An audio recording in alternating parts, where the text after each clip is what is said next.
चंचुला देवी व उनके पति बिंदुक को शिवलोक की प्राप्ति। बहुत समय पहले की बात है। समुद्र के समीप वाशकल नामक ग्राम हुआ करता था, जहां पर बहुत से महापापी, दुष्ट और भोगविलास में लगे हुए लोग रहा करते थे। वे सभी लोग देवताओं पर और भाग्य पर बिल्कुल भी विश्वास नहीं किया करते थे। वे सभी व्यभिचारी और धर्म से विमुख थे। वहां की स्त्रियां भी स्वभाव से व्यभिचारिणी, पापी और स्वेच्छाचारी थी। इस प्रकार से वहां पर दुष्ट लोगों का ही निवास हुआ करता था। वहां पर बिंदुक नाम का एक ब्राह्मण भी रहा करता था, जो अधर्मी महापापी था। उसकी स्त्री बहुत सुंदर थी, तो भी वह गलत मार्ग पर चलता था और वैश्या का संग किया करता था। उसकी स्त्री का नाम चंचुला था। उसकी पत्नी चंचुला धर्म का पालन करने वाली थी। बिंदुक हमेशा वैश्या के साथ ही समय व्यतीत करता था और अपनी पत्नी पर बिल्कुल भी ध्यान नहीं देता था। इस तरह से कई साल बीत चुके थे। बिंदुक की पत्नी चंचुला पति के द्वारा ध्यान न दिए जाने पर काम से पीड़ित हो चुकी थी, तब भी वह अपने धर्म का पालन किया करती थी।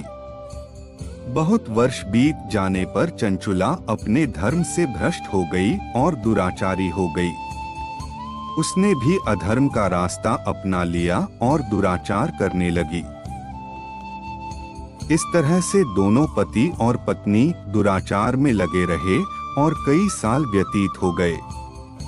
कुछ वर्षों बाद बिंदुक का देहांत हो गया और उसे नर्क जाना पड़ गया। वह बहुत समय तक नर्क में दुख और कष्ट भोगता रहा। इसके बाद विंध्याचल पर्वत पर वह पिशाच बन गया। बिंदुक के मर जाने पर चंचुला अपने बच्चों के साथ ही घर पर रहने लगी। एक समय चंचुला अपने रिश्तेदारों के साथ गोकर्ण नामक क्षेत्र में तीर्थ यात्रा के लिए गई, जहां पर उसने स्नान किया और फिर मेला घूमने के लिए चली गई। घूमते घूमते वह किसी शिव मंदिर के पास पहुंची, जहां पर एक ब्राह्मण भगवान शिव का पवित्र मंगलकारी शिव पुराण की कथा सुना रहे थे। वह ब्राह्मण कह रहे थे कि जो स्त्रियां दूसरे पुरुषों के साथ व्यभिचार करती हैं, मरने के बाद जब वे यमलोक पहुंचती हैं, तब यम के दूत उन स्त्रियों की योनियों में गर्म लोहे को डालते हैं। इस बात को सुनकर चंचुला बहुत ज्यादा घबरा गई और डर से कांपने लगी। शिवपुराण की कथा समाप्त होने के बाद चंचुला उन ब्राह्मण के पास गई और ब्राह्मण से बोली कि मैं अपने धर्म को नहीं जानती थी, इस कारण मुझसे अधर्म हो गया। मैंने बहुत दुराचार किया है और अब मुझे भय महसूस हो रहा है। मेरी मृत्यु के बाद जब यम के दूत मुझे बलपूर्वक लेकर जाएंगे, तब मुझे वहां पर कई प्रकार का कष्ट भोगना होगा। इस बात को सोचकर मैं बहुत डर महसूस कर रही हूँ, क्योंकि मैं पाप में डूबी हुई हूँ। चंचुला ने आगे उस ब्राह्मण से कहा, अब आप ही मेरे गुरु, मेरे माता और पिता है। मैं आपकी शरण में आई हुई हूँ, आप मेरा उद्धार कीजिए। और इतना कहकर उसने उन ब्राह्मण के चरणों को पकड़ लिया। ब्राह्मण ने चंचुला को उठाया और बोले कि यह तो तुम्हारा सौभाग्य है कि समय पर तुमने शिवपुराण की कथा को सुना और तुम्हें सद्बुद्धि प्राप्त हो गई। भगवान शिव की कृपा से सभी प्रकार के पाप नष्ट हो जाते हैं। ब्राह्मण ने कहा, मैं तुम्हें भगवान शिव की पावन शिवपुराण की कथा को सुनाऊंगा, जिसको सुनकर मनुष्य का अंतःकरण शुद्ध हो जाता है और उसे वैराग्य, भक्ति की प्राप्ति होती है और अंत में मोक्ष प्राप्त होता है। जो मनुष्य शुद्ध चित्त से भगवान शिव के चरणों का ध्यान करता है, उसे एक जन्म में ही मुक्ति प्राप्त हो जाती है। इतना कहने के बाद वे ब्राह्मण चुप हो गए और भगवान शिव के ध्यान में मग्न हो गए। उन ब्राह्मण की बातों को सुनकर चंचुला बहुत प्रसन्न हुई और उसकी आंखों से प्रसन्नता के आंसू बहने लगे।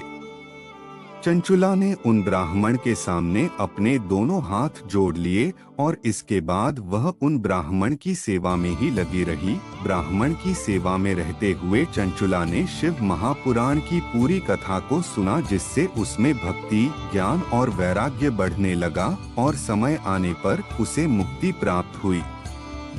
उसकी मृत्यु होने पर एक दिव्य विमान आया जिस पर भगवान शिव के पार्षद मौजूद थे। उन पार्षदों ने चंचुला को भगवान शिव के पास पहुंचा दिया। चंचुला के सारे पाप धुल चुके थे, वह दिव्य रूप वाली हो गई थी। उसके मस्तक पर अर्धचंद्र का मुकुट था और वह दिव्य आभूषणों से विभूषित नजर आ रही थी। शिवपुरी पहुंचने पर चंचुला ने भगवान शिव को देखा, जिनके 5 मुख थे और प्रत्येक मुख में 3-3 नेत्र थे। भगवान शिव के मस्तक पर अर्धचंद्राकार मुकुट शोभा पा रहा था। उन्होंने अपने शरीर पर भस्म धारण की हुई थी। गणेश जी, भृंगी, नंदीश्वर और वीरभद्रेश्वर आदि सभी उनकी सेवा में भक्ति भाव से उपस्थित थे। भगवान शिव के वाम भाग में माता गौरी विराजमान थी। भगवान शिव माता गौरी का दर्शन कर चंचुला बहुत प्रसन्न हुई और उसने भगवान शिव को माता गौरी को बार बार प्रणाम किया। उसकी आंखों से आनंद के आंसू बहने लगे थे। माता गौरी ने चंचुला को अपनी सखी बना लिया और चंचुला सुखपूर्वक वहां पर निवास करने लगी। इस कथा से हमें क्या सीख मिलती है? इस कथा से हमें एक सीख यह मिलती है कि जो मनुष्य बुरे कर्म करता है, अधर्म करता है, उसे अंत में अपने बुरे कर्मों का फल भोगना होता है।